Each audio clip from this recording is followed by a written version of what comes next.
بسم اللہ الرحمن الرحیم۔ پیارے دوستو، آج ہم بات کرنے والے ہیں فرشتوں کی دنیا کے بارے میں۔ فرشتے اللہ تعالیٰ کی نورانی مخلوق ہے جنہیں ان کی اصلی شکل و صورت میں دیکھنا انبیاء کرام علیہ السلام کے علاوہ کسی اور کے لیے ممکن نہیں۔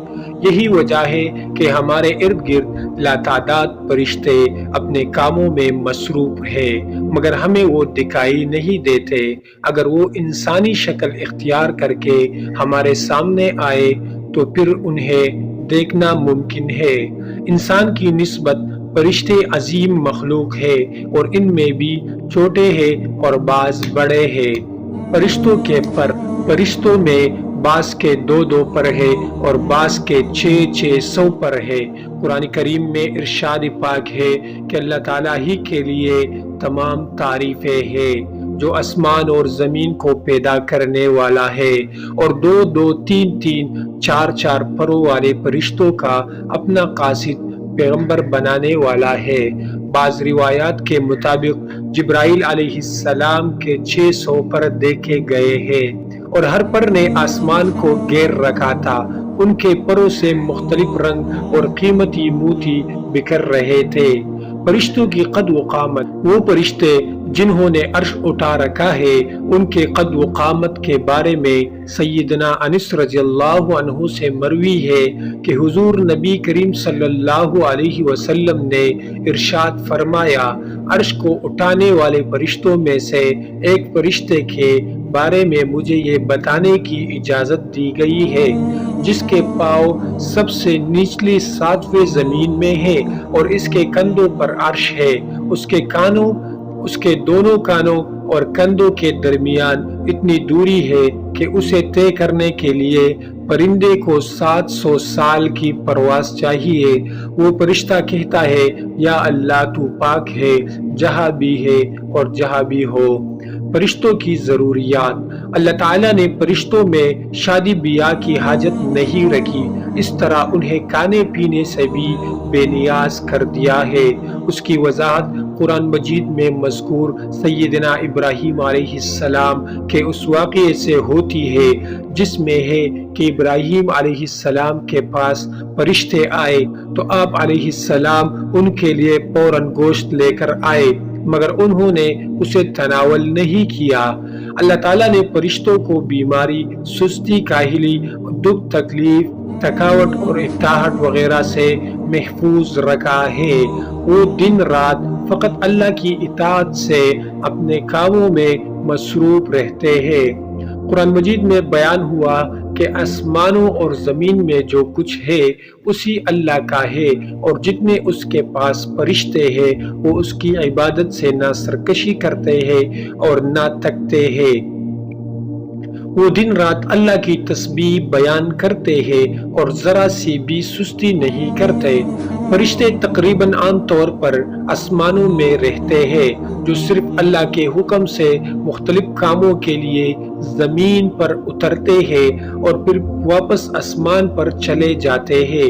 قرآن مجید میں ایک اور مقام پر خود فرشتوں کی یہ بات مذکور ہے، ہم تیرے رب کے حکم کے بغیر نہیں اترتے۔ فرشتوں کی تعداد کتنی ہے اس کے بارے میں کوئی تفصیل نہیں ملتی، کیونکہ اللہ تعالیٰ کا فرمان ہے، تیرے رب کے لشکروں کو اس کے سوا اور کوئی نہیں جانتا۔ بعض احادیث سے معلوم ہوتا ہے کہ فرشتوں کی تعداد بہت زیادہ ہے، بلکہ اندازہ ہوتا ہے کہ انسانوں اور جنوں سے بھی ان کی تعداد زیادہ ہے۔ سیدنا ابو ذر رضی اللہ عنہ سے مروی ہے، رسول اللہ صلی اللہ علیہ وسلم نے فرمایا، آسمانوں میں کہیں 4 انگلیاں جگہ بھی ایسی نہیں جہاں کوئی نہ کوئی فرشتہ سجدہ ریز نہ ہو۔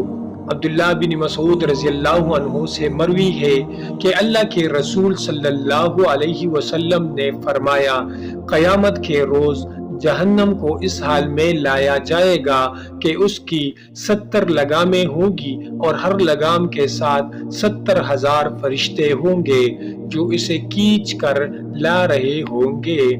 فرشتوں کی ایک اہم خاصیت فرشتوں کی ایک اہم خاصیت یہ بھی ہے کہ وہ اللہ تعالیٰ کے حکم سے اپنی شکل و صورت کے علاوہ کوئی اور صورت بھی اختیار کر سکتے ہیں۔ یہ صورت کسی ایسے انسان کی بھی ہو سکتی ہے جسے دیکھنے والے پہچان لے۔ انسانوں کے علاوہ کسی اور جاندار کی صورت اختیار کرنے کی فرشتوں کو طاقت ہے یا نہیں، اس کے بارے میں قرآن و سنت میں کوئی صراحت یا ذکر نہیں ملتا۔ البتہ ان کی انسانی شکل اختیار کرنے کے واقعات ضرور ملتے ہیں، جن سے یہ اندازہ ہوتا ہے کہ فرشتے اللہ تعالیٰ کے حکم سے دیگر شکلیں بھی اختیار کر سکتے ہیں۔ ابراہیم علیہ السلام کے پاس فرشتے انسانی شکل میں آئے اور ابراہیم علیہ السلام ان فرشتوں کو پہچان نہ پائے۔ پھر فرشتوں کے بتانے پر آپ علیہ السلام کو معلوم ہوا کہ یہ انسان نہیں ہے بلکہ فرشتے ہیں۔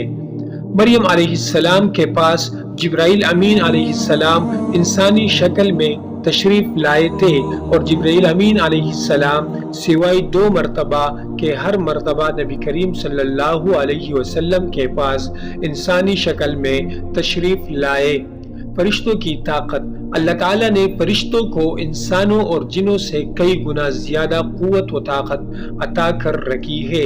حضور نبی کریم صلی اللہ علیہ وسلم نے جب طائف کے مقام پر وہاں کے لوگوں کو اسلام کی دعوت پیش کی تو آپ صلی اللہ علیہ وسلم پر وہاں کے لوگوں نے ظلم و جبر کی انتہا کر دی اور حضور کریم صلی اللہ علیہ وسلم کو لہو لہان کر دیا۔ تو اس مقام پر جبرائیل امین علیہ السلام تشریف لائے۔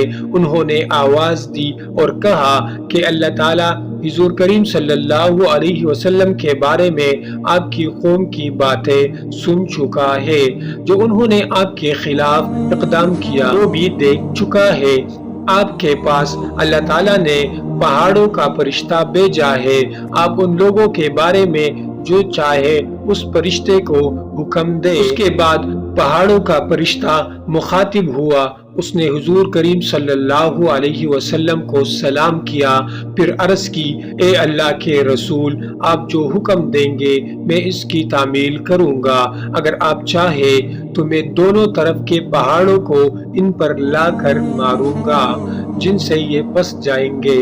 اس طرح جبرائیل امین علیہ السلام کی قوت و طاقت کے بارے میں قرآن مجید میں ہے۔ انہیں حضور صلی اللہ علیہ وسلم کو زبردست طاقت والے فرشتے نے سکھایا ہے جو زوراور ہے۔ فرشتوں کا نظم و ضبط: فرشتے اپنے ہر کام میں نظم و ضبط کی پابندی کرتے ہیں، جس میں کسی قسم کی کمی بیشی یا سستی اور کاہلی وغیرہ کا مظاہرہ نہیں کرتے۔ جن فرشتوں کی جب اور جہاں ڈیوٹی شروع ہوتی ہے وہ اس وقت وہاں پہنچ جاتے ہیں اور اسے احسن طریقے سے سر انجام دیتے ہیں۔ فرشتوں کی موت: جس طرح انسانوں کی پیدائش اور موت کے مختلف مراحل ہوتے ہیں، فرشتوں کے لیے یہ مراحل نہیں ہوتے۔ یعنی دنیا میں نئے انسان پیدا ہوتے ہیں اور پہلے موجود انسان فوت ہو جاتے ہیں، لیکن اس کے برعکس جب اللہ تعالیٰ نے فرشتوں کو پیدا کیا ہے تب سے وہ زندہ ہیں اور قیامت قائم ہونے تک جب اللہ چاہے وہ زندہ رہیں گے۔ تب تک اللہ تعالیٰ کی طرف سے انہیں جو ذمہ داریاں دی گئی ہے انہیں احسن طریقے سے وہ پورا کرتے رہیں گے، لیکن جب قیامت آئے گی تو یہ فرشتے بھی موت سے دوچار ہوں گے۔ پھر ایک ایسا وقت آئے گا جب کائنات میں اللہ تعالیٰ کے علاوہ کوئی چیز زندہ نہ رہے گی۔ اس صورتحال کو قرآن مجید میں اس طرح بیان کیا گیا ہے: زمین پر جو ہے سب فنا ہونے والے ہیں، صرف تیرے رب کی ذات جو عظمت اور عزت والی ہے وہی باقی رہ جائے گی۔ اس طرح ایک اور مقام پر ارشاد ہوا کہ ہر نفس کو مرنا ہے۔ دوستو، اگر ویڈیو آپ کو اچھی لگی ہے تو اپنے اور دوستوں کے ساتھ آگے شیئر کر دیجئے۔